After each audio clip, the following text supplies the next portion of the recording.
Thank you, everybody, and thanks, Maya, for inviting me. I'm going to talk about a project to redefine the presentation and production of news on the web and on mobile and on touchscreens and in the future for connected TVs in a fairly surprising place. ITV is not known as the most innovative news organisation. It's quite traditional in its formats.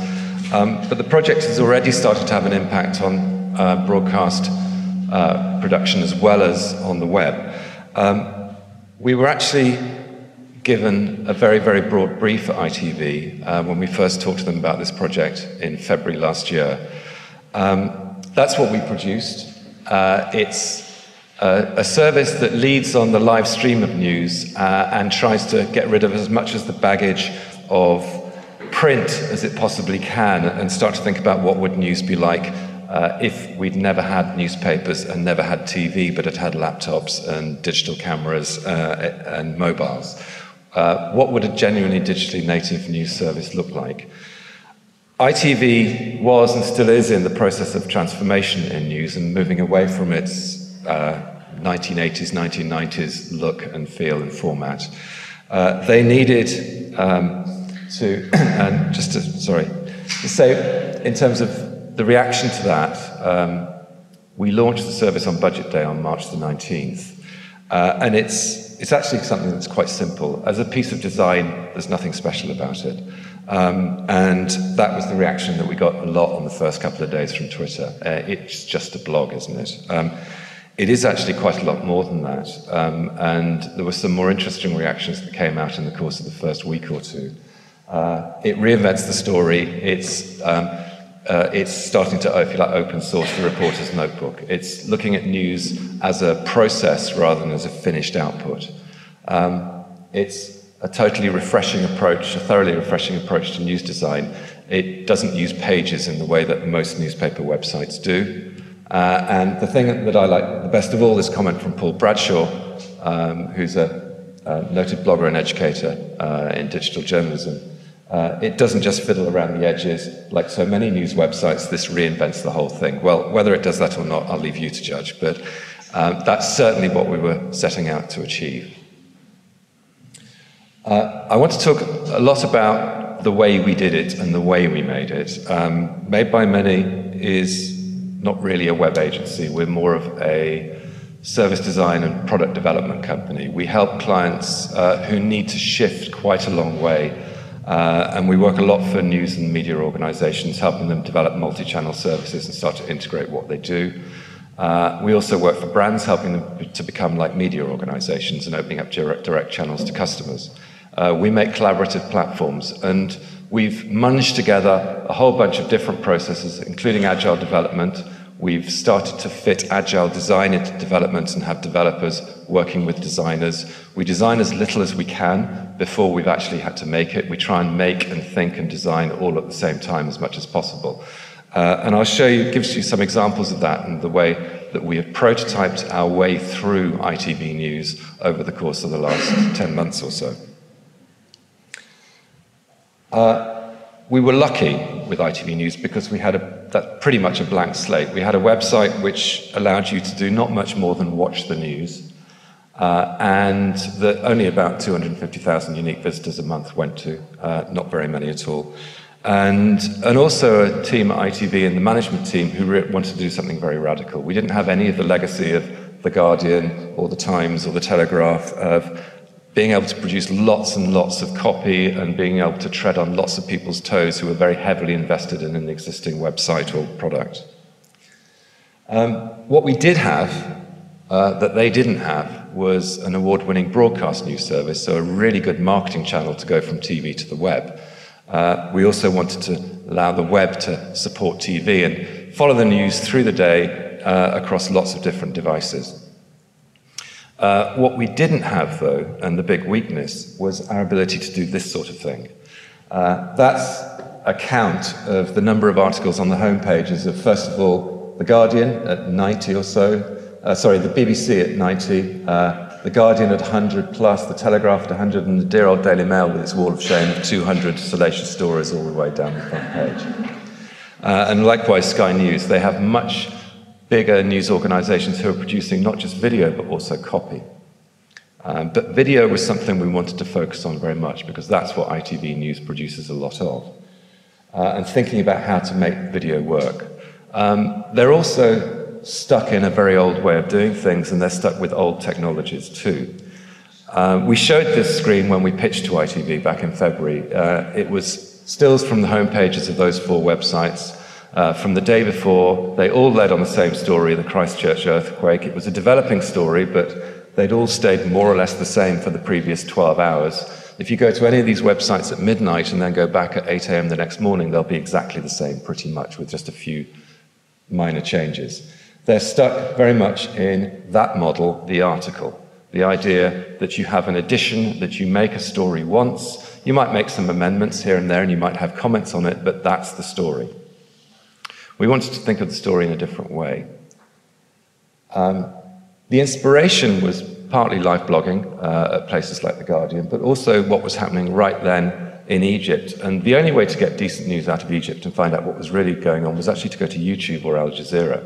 And YouTube, if you were prepared to spend the time, showed an incredible picture of really extreme violence and courage. And it was very interesting thinking about video as a medium for getting stories across, and also about aggregating stories, but making them more searchable. Likewise, Al Jazeera with its incredible live blogging and live streaming that it was doing during the Arab Spring.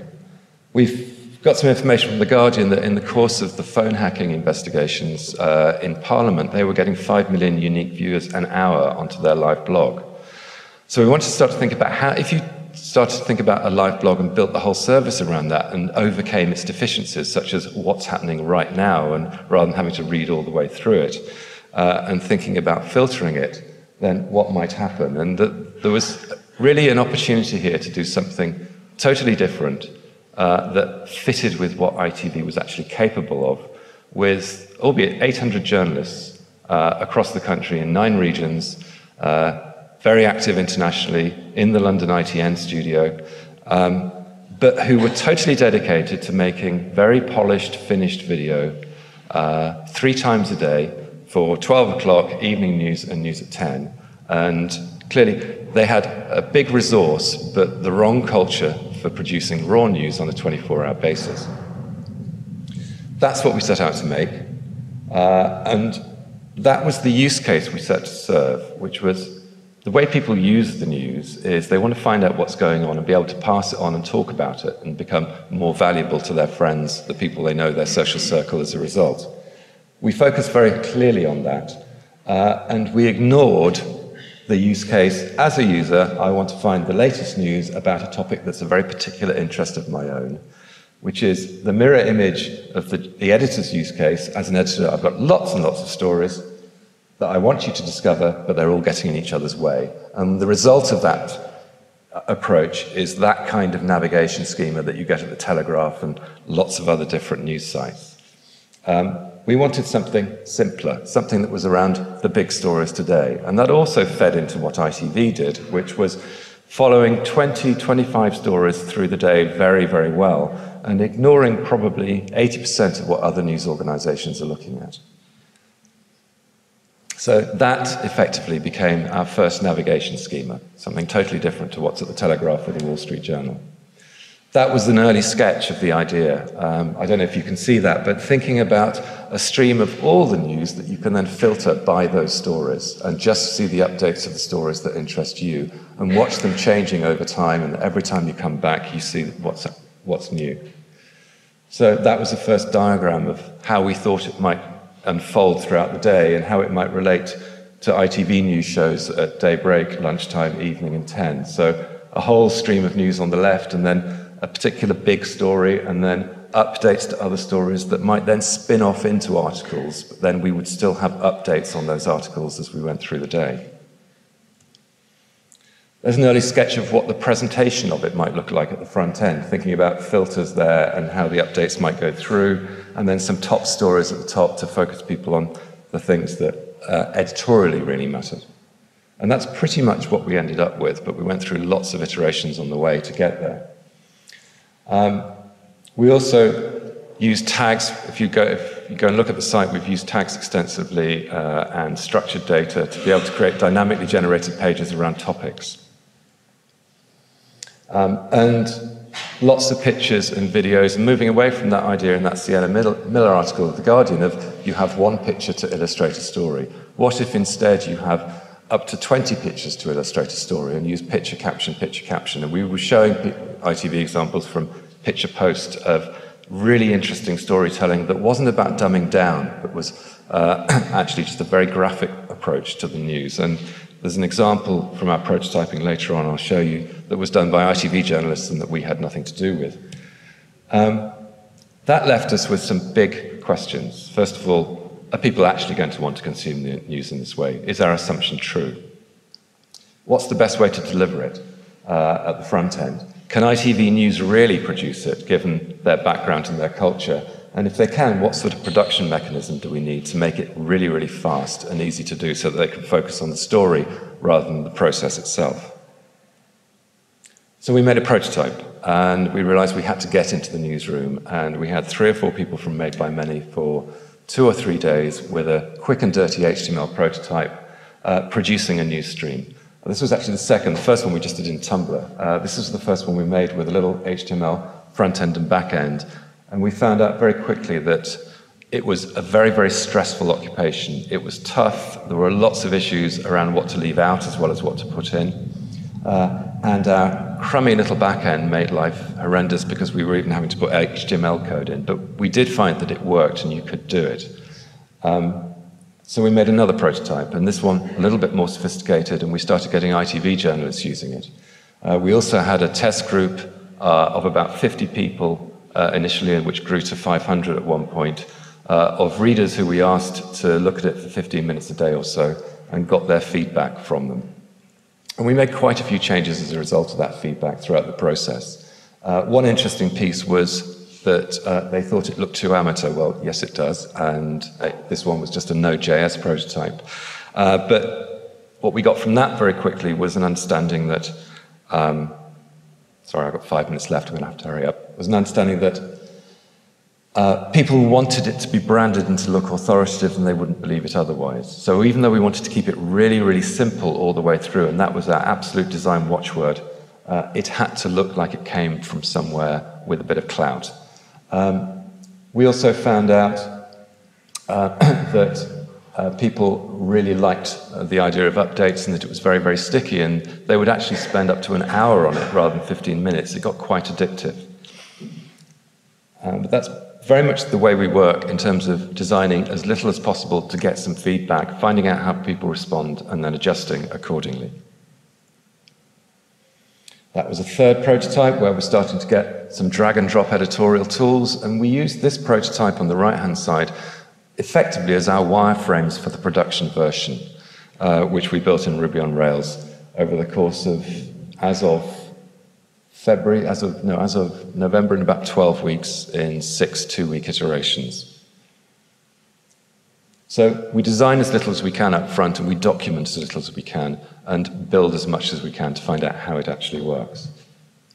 That was the fourth prototype, and then the result was actually some incredibly good research results. So what that says is that 3/4 of people said they'd use the service, and 45% said that they'd make it their main source of news. We had a huge response in terms of how they would recommend it to their friends.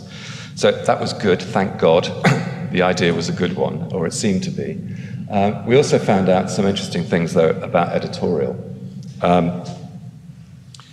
Firstly, what really nobody had realized was the strength of the regional coverage and what would happen if you started to unpick it from the shows that all went out simultaneously at 6:30 every evening, 9 different programs with 9 different regions.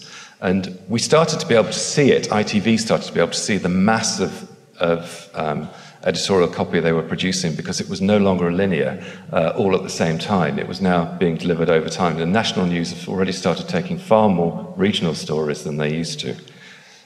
It also meant that we had real confidence in the ability of the editorial team to produce enough copy for the stream. Also, that if as Jason Mills, who's the editor of ITN, puts it, the digital editor, we open source the reporter's notebook, their process, their sources. We have lots and lots of material, and it doesn't take any more work for them to upload that stuff to the editor. That we needed 2 to 3 editors to run the stream in each region or in national news, and that it really took practice to do well, to curate the stream well. There were lots of very bad streams to start with, coming from different places. And that was a really important learning. It meant that we decided to prototype with an alpha version for 3 months in every newsroom. And when we launched on March the 19th, everybody knew exactly what they were doing, and they knew how to tell stories on the web in this way. Also, it's a job for experienced journalists. You need to know what you're doing. You need to have a very broad understanding of the news itself to be able to curate that stream and decide what goes in and what goes out. Like a lot of media organizations, all the digital people were very young and inexperienced. We had to start to slot in experienced journalists into that role. Speed was incredibly important, so our admin tool had to be very good. And it's very quick, it's all about drag and drop. And now ITV is regularly beating Sky and BBC News to stories because they're using very old-fashioned CMSs that take about half an hour to use often and to upload. We can get things up there in a minute. And lastly, the enthusiasm for change grows with practice, and if you can't practice, you don't get people to change. And so prototyping is an incredibly important part of doing something this different. And because of that, you had maybe 10% of the journalists who were really enthusiastic for this project, 90% who didn't give a damn, they cared about getting on TV. Once this started getting visibility and they saw that it gave them another outlet for what they were doing, and they could only do that once the alpha was running, then they started to become much more enthusiastic, and then 90% of people started using it. So that was our alpha version. That's a really bad one with about 30 different stories on the left-hand column, way too many. No user can take that many in. We've reduced it to around a dozen, and you'll see if you use the service, that's what's usually there. And we change the names of them as the story changes as well. And you see on the right-hand side, that was about half a day's production. So we are actually 40 seconds left, oh dear. We were, by February or January, actually producing quite big streams of news. Then on the 15th of March, this is just before the launch, this is the example I was talking about earlier of telling stories with pictures. So they were doing a really good job before we actually launched. So this was the day Villas-Boas was fired. And they published 1, 2, 3, 4, 5, 6, 7 sacked Chelsea manager pictures with information about each of them. So that's so different from that Sienna Miller, very print-centric version of we've only got space for one picture. On the web, we've got infinite space. We can put in as much as we want. We're going to be doing a similar thing with sport and doing sports reviews with pictures and captions, football match reviews. 20th of March, the day we launched, budget day, the service did very, very well from the beginning, and now we're getting something like 5 times the number of unique visitors that we were getting on the old site, and we've already hit our targets for 2012. But what's even more gratifying is that we're getting a very, very strong core of returning visitors who've visited the site 5, 10, 15 or 20 times in the 5 weeks or so since it's been launched. We launched not just on the web, but also with an HTML5 version on iPhone, which also works beautifully on the iPad. We haven't bothered with an app, but we felt this was, although this was what we call a minimum viable product, meaning it's the least we can do to make a service that makes sense, get it out there, and launch it. We wanted to get it on mobile and iPad as well, and there was a big struggle at one point in the project to get the 40 development points that we needed to do the mobile app into the project. We won, thank goodness, and something that was much less valuable, which was galleries, which we don't want and we don't need at all, was ditched in its place. So now 30% of traffic is coming from mobile, and users can use it at home, at work, or when they're traveling, which we felt was incredibly important to getting the service working through the day on any device. That's pretty much it, except to say that this is in itself, we view it, and ITV view this as a prototype. It's something that is going to continue to change. We'll be developing new releases every 3 months or so based on how people are actually using it, putting in new features and making it a better service over the course of the next, we think, around about 2 years or so. It's a new model, it's a new typology for news, so we've never done it before, nobody else really has done. There's a couple of similar things like breaking news in the States, but that's an aggregator, it's not a news service. So quickly, wrapping up, that's what we've done. It's not just about a front-end design, it's about designing new processes and change as well. So it's a very holistic approach to design. It's interestingly had some effects we weren't expecting. So the international team absolutely love it because for the first time, people in the countries where they're working can see their work. It was impossible to see it before, so they now have a credibility that they never had. It's integrated regional and national news, which has been a massive challenge, which has been led by Julian March at ITV. It works right through the day, and as I said, this is just the beginning. We expect it to evolve and change substantially over the course of the next months and years. And finally, we always finish our ITV presentations with that. That's what the newsroom actually looks like. It's just green. Everything else is totally virtual. Just to talk about a completely different kind of thing that we do. We also develop products, and this is Pickle. Pickle is an application which is a bit like a mashup of Instagram and SoundCloud. You can take pictures and add up to 10 seconds of sound to them, and then combine groups of pictures to tell a story. And it's very much an approach we want to take more and more in the future, not just working with clients, but also developing our own products and finding different ways of getting messages across. So please check out Pickle and download it. It's really good fun. And thank you very much.